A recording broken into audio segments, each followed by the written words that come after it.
Vous regardez le calendrier économique pour le 17 mai. Voyons quels sont les communiqués de presse qui pourraient secouer les marchés d'échange ce mercredi. La Grande-Bretagne publiera son rapport sur l'emploi pour avril à 8h30. Le marché du travail a affiché une bonne performance au cours des 2 dernières années. Le taux d'emploi se situe maintenant à son plus haut record, le taux de chômage restant à son plus bas depuis plus d'une décennie. La zone euro doit publier l'estimation finale de son IPC pour avril à 9h. Selon l'estimation initiale, l'inflation annuelle a rebondi pour s'établir tout près de la valeur cible de la BCE, soit légèrement en dessous de la barre des 2%. En outre, l'estimation de base a progressé d'un demi-point. À 12h30 GMT, nous découvrirons les données canadiennes sur les expéditions manufacturières pour mars. Les ventes ont glissé en février, principalement en raison d'une baisse dans le secteur des produits pétroliers et du ralentissement en termes d'assemblage de véhicules. À 23h50, les traders du yen porteront un regard attentif à l'estimation préliminaire du PIB du premier trimestre qui sera très surveillée.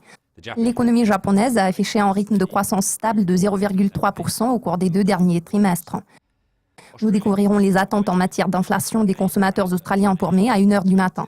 Le taux d'inflation annuel prévu a légèrement augmenté en avril après avoir glissé à 4% le mois précédent. L'Australie doit publier son rapport sur l'emploi pour avril une demi-heure plus tard. Ces données seront surveillées de près. Le rapport de mars a surpris fortement à la hausse, ayant affiché une augmentation 3 fois plus importante que prévu. Vous avez regardé le calendrier économique pour mercredi. Merci de votre attention. Le prochain aperçu portera sur les communiqués de presse clés de jeudi. À très vite.